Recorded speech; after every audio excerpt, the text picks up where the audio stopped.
Hey folks, Jason here with an exciting new thing. This is a new kind of video. I've never done anything like this before, but I'm kind of excited about it. What I have here is the GPD Win. Okay, this is a handheld, basically full Windows 10 computer. All right? You can get them for $330, so they're not super cheap. But really for what this is, that is extremely reasonable. It's kind of unbelievable. It's about the same size as, like a DS. You open it up, you have a keyboard, full keyboard, but more importantly, you have basically the same thing as a 360 controller built into the unit. Now, I've been hearing a ton about this thing, and when you hear the name GPD Win, you don't really... what the heck is that, And so I didn't jump on the bandwagon quick enough on this. Honestly, I didn't. And I keep hearing about it. And just my curiosity got the best of me, and I had to pick one up. And I picked one up in hopes that I could get Big Box running on there relatively well, so that we would have, the perfect emulation handheld. And to be completely honest with you guys, I loaded it up, and it just works like a dream. It really does. So I'm going to show that off here in a bit. And this video is all about how to get a perfect handheld portable video game system based off of LaunchBox and Big Box and Windows 10 up and running. So stay tuned.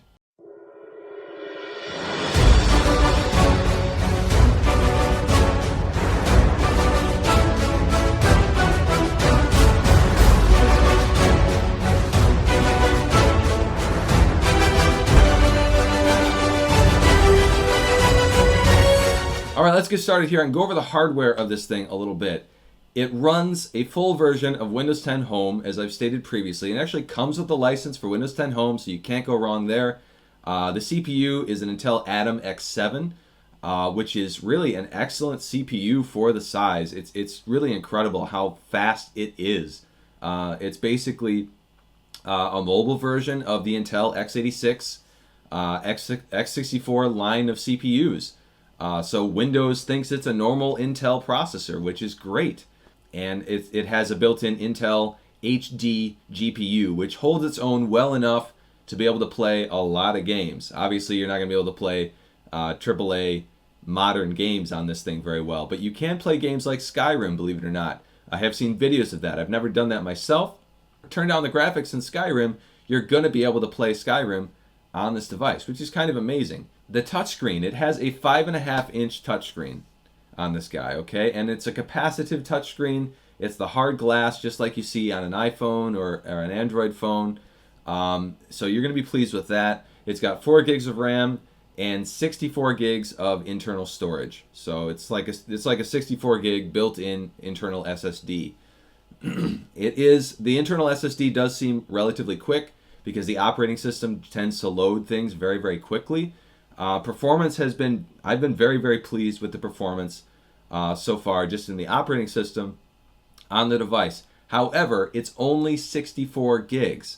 So one thing you're going to learn early on is you're definitely going to need more storage. And you have a few options.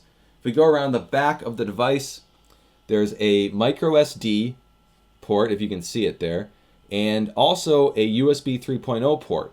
And you'll notice what I have in here is a Lexar USB 3.0 thumb drive, but it's one of those thumb drives that has a very low footprint. It's a little tiny thing, and that works super, super, super well because you can just put it in there and forget that it's there. And so this guy is 128 gigs, and it's just a little tiny thing. And the awesome thing about this setup is I can take this out and put it in my desktop PC, configure LaunchBox and Big Box exactly how I want, nice and quick with a full desktop PC experience, then pop it into the GPD Win, and everything just works. So that's a beautiful, beautiful solution. It's super, super easy to get going. You can take your existing collection. You can take your existing LaunchBox and Big Box collection, whittle it down if you need to, get rid of anything that isn't going to run, like modern Windows games, or PS2 emulation, stuff like that. Because not everything is going to run on here. It'll generally do up to about N64. But anyways, if we look at the hardware itself and take a look at what's on here, of course we have a D-pad, we have a left thumbstick, we have a right thumbstick, we got the typical 4 buttons, and then on the back we have 4 triggers, okay, or the 4, the 4 trigger buttons, but they're not triggers, they're not analog. All they do is click, which isn't usually an issue, especially for retro games. But playing some racing games and stuff like that, you might miss out on, the degree of sensitivity that you get with actual triggers. So these are my least favorite part of the controls, but they work just fine, and generally that's not an issue. One last downfall with the controller controls on here is that the thumbsticks don't click. They are, of course, short thumbsticks, and because of that, they probably couldn't work in a click. Instead, we have L3 and R3 buttons on the bottom over here. And that works all right, although of course you're going to run into an issue with that if you play a lot of modern games on it, if you're able to pull that off to begin with. Most often for emulation, that's not going to be an issue at all. And of course you do still get the buttons at least. As far as the thumbsticks themselves, they kind of remind me of, the Nintendo Switch Joy-Cons. They're not the same, don't get me wrong. They're certainly very, very different. But it's sort of like going from an Xbox 360 controller or an Xbox One controller or even, the Nintendo Pro controller to the Joy-Cons. It's sort of what it feels like. And so it works. It's not bad.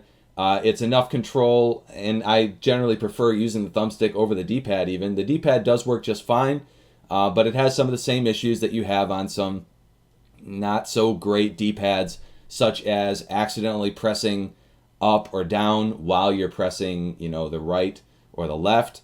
I wouldn't say it's a deal breaker. I'd say it works just fine, especially if you can get used to using the thumbstick. You're not going to have any issues there. So that's what I would say about the controls. I'm happy enough with them. It's usable. It's not an issue.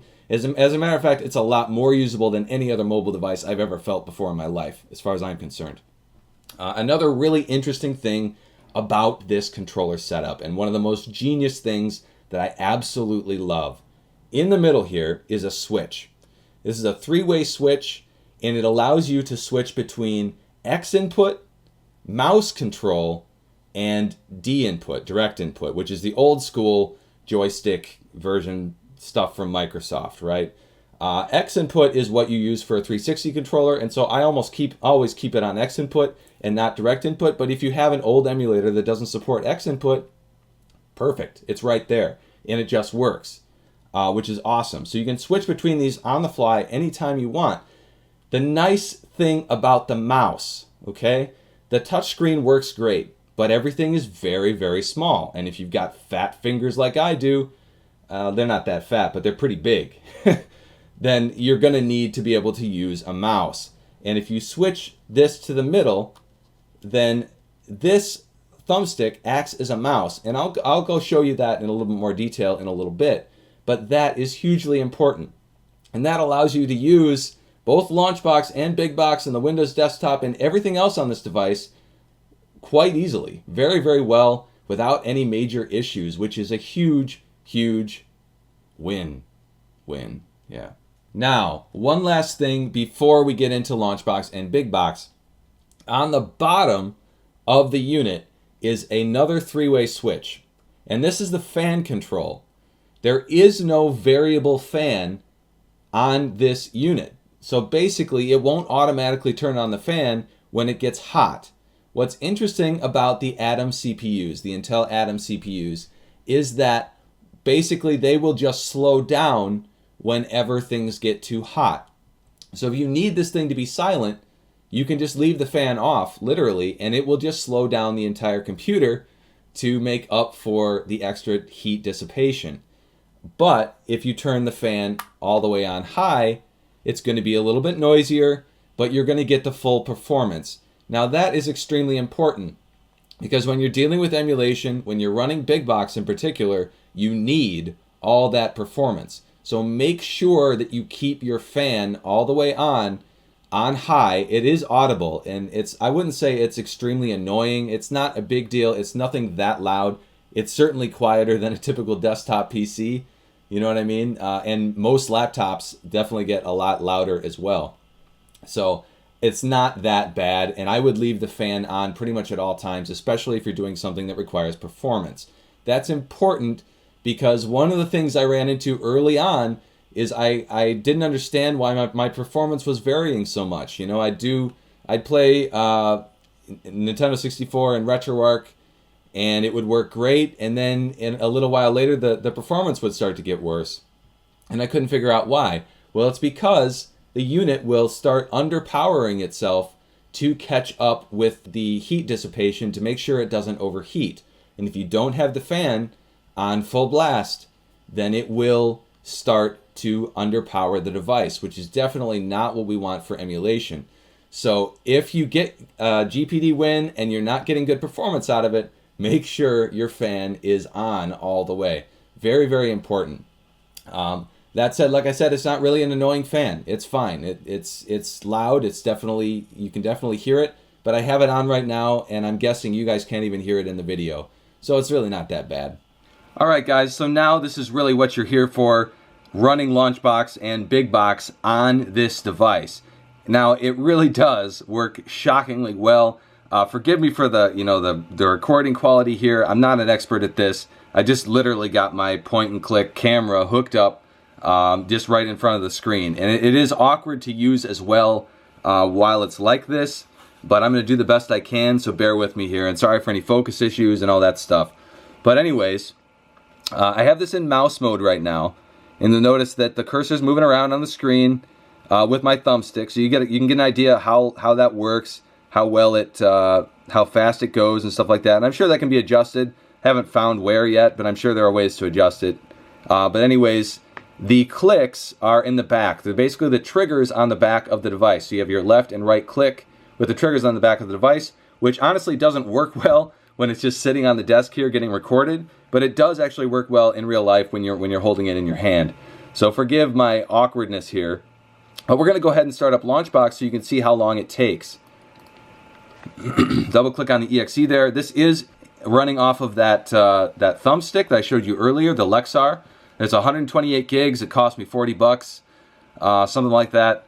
So you get an idea of how long it takes to start up LaunchBox. And we'll go into Big Box in a little bit here. Obviously, we don't want to spend too much time in LaunchBox because Big Box is the real experience we want. So here is LaunchBox. And things are relatively quick inside of LaunchBox here. Let's go to consoles. Let's load up Sega Genesis. Sorry for moving it here. So not bad. It's pretty quick. Your left thumbstick in mouse mode actually works as a mouse wheel. So we can scroll down with the mouse wheel and you get decent performance, scrolling performance in LaunchBox here. There's not many issues. Things work really, really well. Of course, while things are still caching, there will be more performance issues, but of course you guys know it's not hard to just let the system cache overnight and you're good to go. So let's go ahead and start up Big Box. This is where it gets interesting. Now, of course, Big Box does take a while to start. I would say performance-wise, that is the worst part, just loading Big Box and LaunchBox, and I will be spending a lot of time coming up soon, really just this week, working on tweaking Big Box and LaunchBox performance for this particular handheld. And of course, in doing that, it's going to help in a lot of different scenarios, not just this handheld. So that is worth noting. This is going to be my test platform for really low-end PCs as far as the best ways to get them to work. And you'll notice we are in Big Box here, and this is not a crappy theme. This is not a simple theme. This is the full experience. We are running the City Hunter theme, which is the theme we use for most of our demos. And it's my personal favorite theme, but there's a ton of other themes as well.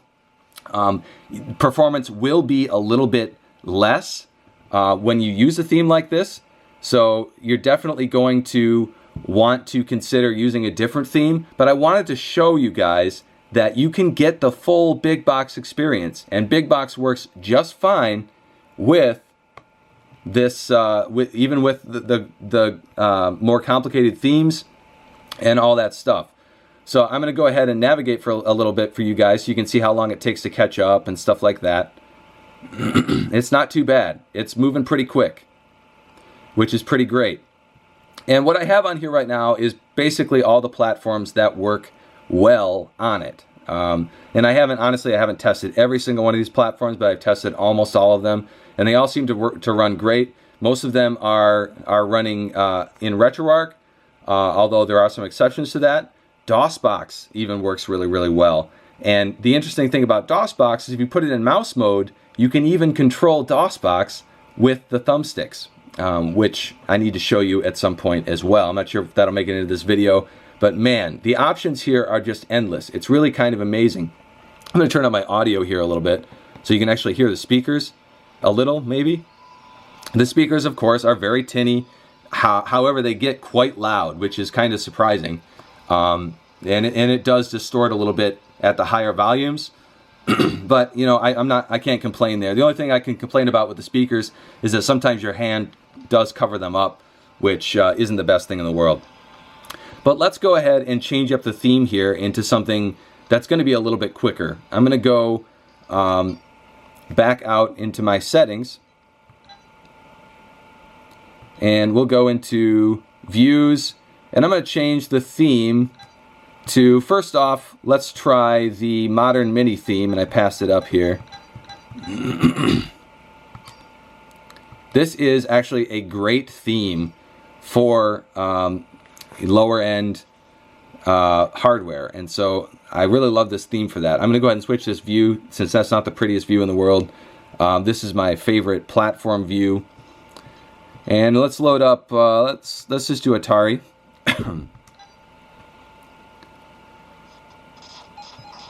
And so here is Atari 2600. This is a very, very fast and efficient way to navigate your games. It works really, really great. You've got your alphanumeric index over here. Things are going nice and quick. Really, you're not dealing with any slowdowns at all. And this just absolutely floors me. I can't believe that we have this unit running the full desktop big box mode with literally no performance issues at all. Now, like I've said before, you are going to run into some performance issues at certain times, like when you're caching images and stuff like that. You're going to have to wait for it to catch up. But again, you're dealing with a handheld device. But this proves that the experience is extremely usable and works extremely well. Let's go to a different theme now. Let's go ahead and go to options and views. And I'm going to go to the default theme, because that's another very popular theme here. And we'll back out. Takes a while to switch up the theme, of course. And I'm going to change up the view to be the video view here. But you'll notice the wheel scrolls just fine. There's no delays. You got videos playing. No problems there. Let's go into 32X. And this is full screen CoverFlow, so you can get an idea of how quick full screen CoverFlow is. Clearly, full screen CoverFlow is a little bit choppy. Okay, so keep that in mind. Not every view is going to work, and the CoverFlow views are the least performant of everything. So that is why they, you know, have the biggest issues here. But at the same time, it's not bad. It's actually still usable in the CoverFlow views here. It's just not what I would prefer because of the, you know, the minor performance issues. And I'm switching up the view. We got this view, not my favorite. I'm going to go to the wheel view. This is the text list. Okay, so here is the wheel view. And there are, you know, some minor performance issues in switching around and loading things up. And honestly, I think the biggest performance issues come from running it off the USB drive. But in our experience, the USB drive is much faster than the micro SD card. I would expect it would be even faster if you were able to run things off the internal memory. But only having 64 gigs of internal memory is kind of a deal breaker for that. So that's why we're using the thumb drive. I mean, you can get up to a 256 gigabyte thumb drive to throw in here. So you can get some major space. And I think Actually, of course, you can go much bigger than that, but you're going to be spending a ton of money on a silly large thumb drive. But anyways, this proves that performance is extremely well done on this unit in Big Box. We're not really seeing many performance issues. Things just work really, really well. Now let's get into actual gaming here. Let's check out, just because it's about the top thing you can do, let's go play some Nintendo 64. I'm going to go into, sure, Cruisin' USA.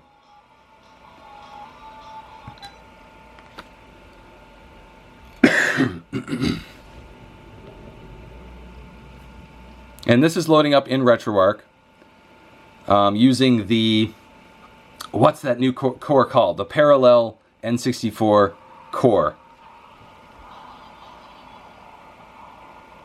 And I'm going to hit start.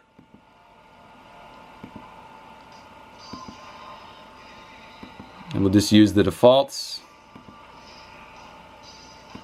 Now remember, I'm not going to be able to play these games very well, considering that I can't hold this device in my hands. But I'll give you a quick demonstration here. I need to figure out what my controls are. I'm guessing I need to use the triggers. Yep. There we are. So clearly, I mean, it works just fine here. Watch me crash.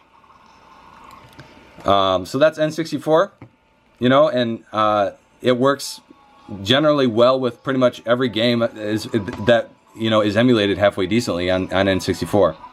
No real issues there. I'm going to back out. Let's do something a little bit more simple, more characteristic of what, you know, classic retro emulation. Let's go into Super Nintendo. Donkey Kong Country, sure, that works. Let's load it up.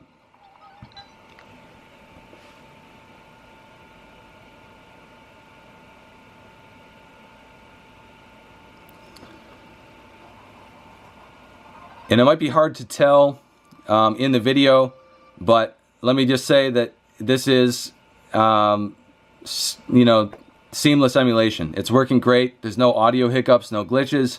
It just works. Now, if we turn down the fan or turn off the fan, you are going to run into slowdown, and it's not going to run 100%. But you keep that fan running, and everything is just going to work great. There are no issues here with all these platforms. I'm not sure if I mentioned earlier, Dolphin is kind of the limit. You can get Dolphin working for Nintendo GameCube and Wii, from what I can tell from other people's videos. However, it doesn't work straight out the gate and requires a lot of tweaks, and I haven't had that great of luck with it. So N64 is going to be the line as far as what you can do without major issues. And I believe you can probably do PS1 as well, although I haven't done a lot with that myself. But for a handheld, running Windows, you just can't go wrong here, guys. For $330, it's an amazing, amazing deal. I have not I purchased this device myself. I wasn't contacted by GPD, who makes this device, or anything like that. I'm not trying to sell this device. What I'm trying to sell is the fact that LaunchBox and Big Box works so well on this device and potential future mobile devices running full Windows 10. So if you're looking for a handheld gaming solution, this is what I would recommend for emulation. It's amazing. It really is amazing. Now, of course, you can do the RetroPie approach, but you're going to run into some other issues. I mean, you definitely have the best emulator compatibility on Windows.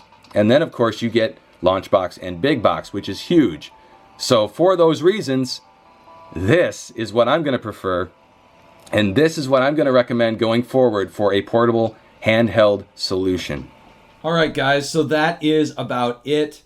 You know, I just got this device yesterday, and if it means anything, I'm already up and running today. I basically took my existing collection, whittled it down a little, removed some platforms that wouldn't fit, for example, like MAME. Obviously, MAME is huge. You're going to have problems running the entire MAME library on something like this because it's just not going to fit. I have a 128 gigabyte stick, which is enough for pretty much all your old retro platforms like N64 and under, other than arcade. You know, that's what you're going to deal with here as far as space. But again, I don't know how many platforms, something like 10, 15 platforms I've got up and running on this device without issues, and I got it all going in a day. Now, granted, I'm the developer of the software, so I'm going to be quicker than pretty much anybody with this stuff. But if you have an existing collection, especially if you have it all in portable mode already, where it's just all inside your LaunchBox folder, you're literally going to be able to just copy your LaunchBox folder over to a thumb drive. Things are just going to work, and you're going to pop it on the device, and that's about it, guys. That's it. It's just going to work, which is really, really, really incredible. I literally took my existing collection, copied it over, put it on the thumb drive, plugged it in, and I am off. I'm off. It just works, which is, to me, unbelievably awesome and totally not what I expected when I picked up this device. I didn't expect it to work that well. I planned on spending 2 or 3 days tweaking it, tweaking the development to try and get it workable on the system, and what I ended up with was something that just works out of the box and works better than I ever expected. So to me, this means that we now have a good solution going forward, and I am going to keep tweaking LaunchBox and Big Box to make them as fast as possible on these kinds of platforms, and just by nature of that, they'll be faster everywhere. So that is still planned this week, but man, it works already, guys. So if you're interested in picking up one of these GPD Wins, don't wait. Just go out and do it because the solution is already great. Not perfect, but already great, and the solutions are only going to get better from here. So thank you very much for watching. Leave me a comment down below. One more thing. There are a few settings in Big Box that you should set for lower-end platforms, like the GPD Win. So I will leave those settings in the description below. Other than that, I think that just about covers it. Thank you very much, guys, and have a good one.